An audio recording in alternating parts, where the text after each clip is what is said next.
Morning everyone, my name is Rohit Kumar.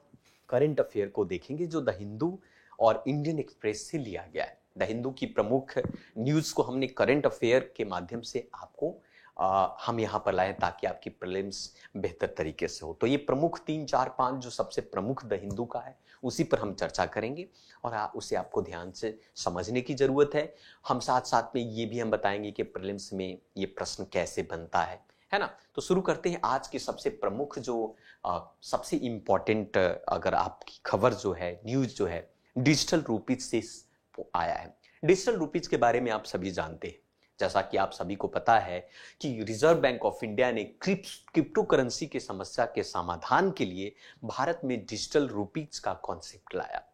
और ये digital rupees जो है हमारे भारत में ये कंप्लीटली इंटरनेट के बेस पर आधारित होगा, जो कि आपका पैसा फिजिकल के फॉर्म में ना होकर वर्चुअल के फॉर्म में होगा। तो चलिए समझते हैं डिजिटल संबंधित से क्या न्यूज में है। अगर न्यूज की बात करें डिजिटल करेंसी से, तो आप सबको पता है कि रिजर्व बैंक ऑफ इंडिया ने अनाउंसमेंट किया था, लॉन्च किया है पहला पायलट प्रोजेक्ट। हालांकि पिछले मंथ में ही उन्होंने डिजिटल करेंसी को लॉन्च किया था, लेकिन ये इंडियन एक्सप्रेस का न्यूज है और इन्होंने कहा कि 1 दिसंबर 2011 को सबसे पहली बार जो फर्स्ट पायलट प्रोजेक्ट होगा रिटेल डिजिटल रूपीज का, है ना। So retail digital rupees launch किया जाएगा। आप समझेंगे there are 2 type of things, एक रिटेल होता है और एक बिजनेस होता है। तो रिटेल के पर्पस से ये पहली बार 1 दिसंबर 2022 से इसकी शुरुआत होगी। आज आपका 1 दिसंबर है ना, 1 दिसंबर आज है। आज रिजर्व बैंक ऑफ इंडिया जो है पहला pilot for retail digital rupees Bharat के अंदर में आपको लॉन्च करने वाला है ना। अब ये समझने की जरूरत है आपको यहां पर कि ये पहला जो पायलट प्रोजेक्ट है वो क्या है इसके अंदर में। तो आप सबको पता होगा जैसा कि 8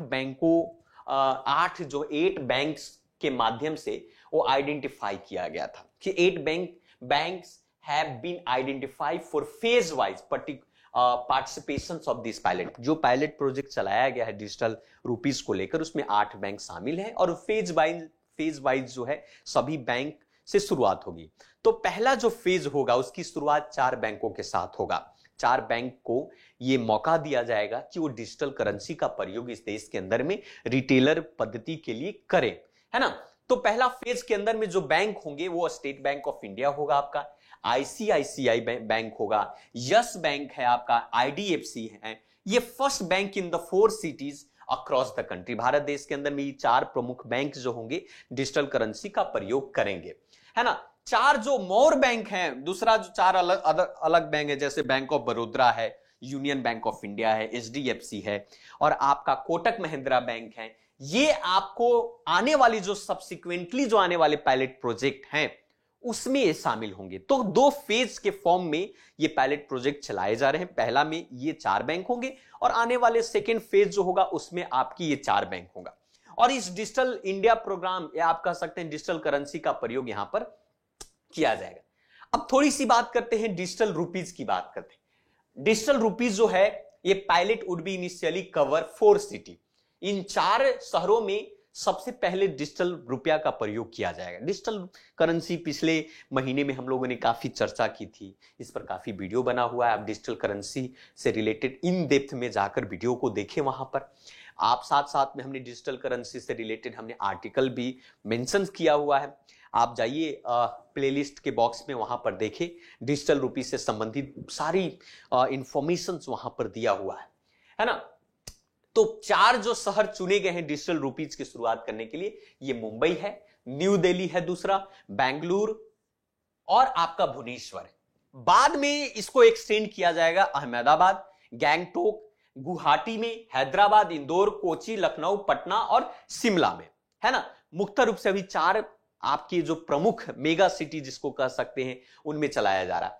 साथ में यह भी है कि द स्कोप ऑफ पायलट में बी एक्सपांडेड टू ग्रेजुअली। ये धीरे धीरे ये बैंक और यूजर और लोकेशंस के माध्यम से ये एक्सपांड किया जाएगा। ये pilot would B cover selected locations के आधार पर। तो कहने का मतलब कि digital rupees would be form of digital token के फॉर्म में होगा और ये लीगल टेंडर होगा। लीगल टेंडर का मतलब जो है आरबीआई के द्वारा मान्यता प्राप्त होगी और भारत के हर कोने में, हर क्षेत्र में, हर जगह पर, है ना, ये मान्य होगा, है ना। साथ साथ में ट्रांजैक्शंस की बात करें, रिटेलर ट्रांजैक्शन की बात करें, तो ये डिजिटल करेंसी का जो ट्रांजैक्शंस है कोई भी कर सकता है, पर्सन टू पर्सन, एक व्यक्ति दूसरे, जैसे मैं अगर किसी व्यक्ति को ट्रांसफर करना चाहता हूं तो मैं कर सकता हूं, या कोई व्यक्ति मर्चेंट है, व्यापारी है, उसको कर सकते हैं। पेमेंट टू मर्चेंट हो सकता है and can be made using to QR code के माध्यम से किया जा सकता है ना। Digital rupees should be offered to feature physical cash like a trust, safety या सेटलमेंट फाइन, किसी भी तरीके के फॉर्म में इसका प्रयोग किया जा सकता है, डिजिटल करेंसी का प्रयोग किया जा सकता है। ठीक है, अब दूसरा आइए हम बात करते हैं, ये तो पहला हुआ डिजिटल करेंसी से रिलेटेड न्यूज था जो आज का दिन। दूसरा आप देख सकते हैं कि यहां पर सीवेलुच वॉल्केनो है। वॉल्केनो आप जानते ही होगा, ज्योग्राफी में इस तरीके के प्रश्न हमारे प्रीलिम्स में पूछे जाते हैं। सो वॉल्केनो क्या होता है? ज्वालामुखी, हिंदी में कहते हैं पृथ्वी के अंदर में जो मोल्टेन जो होता है, जो लावा होता है, जहां पर वीक क्रस्ट होते हैं, वो फटकर हाई प्रेशर टेम्परेचर के कारण वो बाहर निकलना शुरू होता है। आप सब लोगों ने ज्योग्राफी में पढ़ा होगा। तो हाल फिलहाल का जो न्यूज है यहां पर आप देख सकते हैं कि ये जो सीवेलुच वॉल्केनो है ना, ये आपका कह सकते हैं कि कामचाटका पेनिसुला। अब ये प्रश्न पूछेगा कि सीवेलुचु वॉल्केनो कहां पर है? कामचाटका पेनिसुला में। और ये कामचाटका पेनिसुला कहां है भाई? तो ये रशियन फार ईस्ट है, रशियन फार ईस्ट में। तो इसमें देखा गया है कि वो आजकल इरप्टिंग हुआ है, वो फटा है, और ये धीरे धीरे इसकी एक्टिविटी जो है आजकल बढ़ रही है और धीरे धीरे खतरनाक होता जा रहा है। तो ये प्रश्न आपका बन सकता है, इससे संबंधित आपको मिलान के लिए दे सकता है आपके एग्जाम में कि सीवेलुचु वॉल्केनो कहां में? रसिया में, है ना। ये रशियन एक पेनिसुला है जिसका नाम है कामचाटका, है ना, वहां पर आपको इरप्शन हुआ है उसका। इसके बारे में थोड़ी सी और जान लेते हैं कि जो सीवेलुचु है वन ऑफ द लार्जेस्ट और मोस्ट एक्टिव वॉल्केनो है आपका कामचाटका, जहां पर आप लास्ट 60 टाइम्स 1000 सालों, ये 10,000 सालों में, लास्ट 10,000 सालों में ये 60 बार ये फटा है उस क्षेत्र में। आप कह सकते हैं कि कामचाटका जो है होम टू 29 एक्टिव वॉल्केनो और part of the vast belt of the earth, जिसको आप रिंग ऑफ द फायर कहते हैं। रिंग ऑफ फायर का नाम जानते होंगे, ये रिंग ऑफ फायर वाला वो इलाका है, पैसिफिक रिंग ऑफ फायर भी कहते हैं, है ना, जहां पर सबसे ज्यादा वॉल्केनो जो है एक्टिव रहता है ना। इसे सर्किल पैसिफिक ओशियन वाले में देखा जा सकता है, वहां पर अर्थक्वेक की समस्या भी सबसे अधिक रहती है ना। तो ये है। उसके बाद अब दूसरी बात इसके बारे में और भी क्या कहा गया है कि ये दो मेन पार्ट है इसका। एक ओल्ड सीवेलुचु है जो टॉप 3283 मीटर हाइट पर है, और दूसरा जो है यंग सीवेलुच है जो आपको स्मॉलर है, छोटा है आपका। यंग जो सीवेलुच है lies with in the ancient caldera और लास्ट क्रेटर यहां पर है बेसिन के दौरान में। तो इतना डिटेल में नहीं पूछा जाएगा, सिंपल ये पूछ सकता है कि सीवेलुचु वॉल्केनो जो है कहां पर है ना, और आप किस पेनिसुला में, ये भी प्रश्न पूछा जा सकता है। नेक्स्ट जो है आपका शक्ति पॉलिसी से लेकर, आप सभी को पता होगा शक्ति के बारे में, ट्रांसफॉरेंशनल पॉलिसी है आपका, कोल लिंकेज से रिलेटेड है। इसका समाधान जो है Shakti scheme for harnessing allocating to koyla transparency को लेकर यह प्रोग्राम चलाया गया था। शक्ति पॉलिसी आप सभी को पता होना चाहिए कि जो शक्ति पॉलिसी है ये मिनिस्ट्री ऑफ पावर के अंडर के द्वारा इसको संचालित किया जाए, लॉन्च किया गया था। और इस स्कीम का जो मेन मकसद था, ऑब्जेक्टिव, कि procurement of aggregate power of 45 megawatt for 5 year under शक्ति पॉलिसी। शक्ति पॉलिसी के तहत आने वाले 5 सालों में 4500 मेगावाट का पावर जो है उसको प्रोक्योर किया जाए, है ना, उसको लाए। द हिंदू का न्यूज है, थोड़ा सा इसके बारे में भी जान लेते हैं शक्ति पॉलिसी के बारे में। सबसे पहला याद रखिएगा, शक्ति पॉलिसी किसके द्वारा लॉन्च किया जाता है? मिनिस्ट्री ऑफ पावर के द्वारा।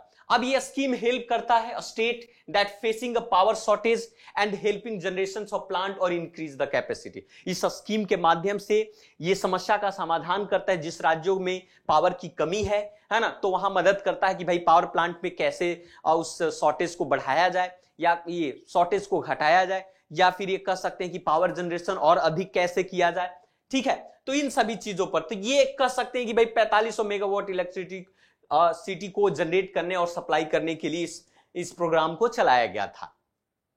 शक्ति पॉलिसी और भी चीजें इसमें, इलेक्ट्रिक डिस्ट्रीब्यूशन कंपनी भी इसके अंदर, महाराष्ट्र ऊर्जा विकास, गुजरात ऊर्जा विकास निगम, ये सभी इसके अंदर में इंक्लूडेड है आपका, है ना। It is for the first time to binding being to carry out of under the Shakti scheme के तहत, शक्ति स्कीम, है ना। ये चीजें कोयला ट्रांसपेरेंसी के लिए भारत के अंदर 2018 में इसको लॉन्च किया गया था, जिसका मेन मकसद था कि जो coal to stress power unit with the lack of the कोयला सप्लाई, कोयला सप्लाई के कारण जो पावर की कमी हो रही है उसको कैसे समाधान किया।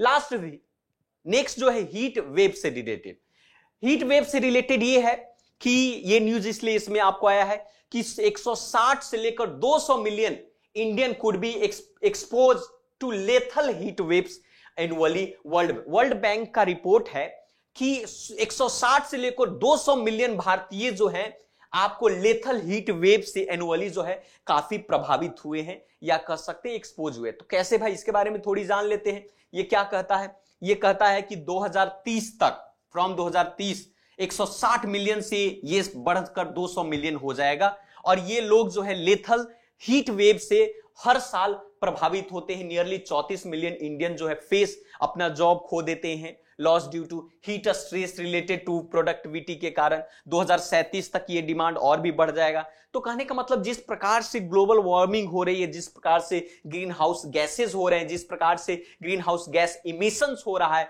उसके कारण से टेम्परेचर और बढ़ता जा रहा है, लोग माइग्रेट हो रहे हैं, बहुत सारी समस्या उत्पन्न हो रही, जॉब लॉस हो रहा है। इस तरीके की बात इसके अंदर में कही गई है। हालांकि इतना इंपॉर्टेंट नहीं है, फिर भी आपको कह सकते हैं इंडियन मेट्रोलॉजिकल डिपार्टमेंट जो है इन सभी को क्लासिफाई किया है, हीट वेव को डिफाइन किया है। Heat wave is a period of the abnormally high temperature, a common phenomena in India during the month of the May और June, and some rare cases even to extended till. ये पूरा बात इसके अंदर में कही गई है। तो ये इंपॉर्टेंट है आपका, इससे भी देख सकते हैं। लास्ट थोड़ा सा इस पर हम चर्चा कर लेते हैं। आपका एक और भी न्यूज है आपका, Dhamma Dipa international Buddhist university. Bharat के अंदर में पहली बार ये सांख्य गशन चीफ मॉन्क हैं जो वर्ल्ड बुद्धिस्ट, देख सकते हैं यहां पर कहा जाता है कि धम दीपा इंटरनेशनल बुद्धिस्ट यूनिवर्सिटी है जहां पर बुद्धिज्म की पढ़ाई होगी। और ये सांख्य गशन chief monk of the world Buddhist pope association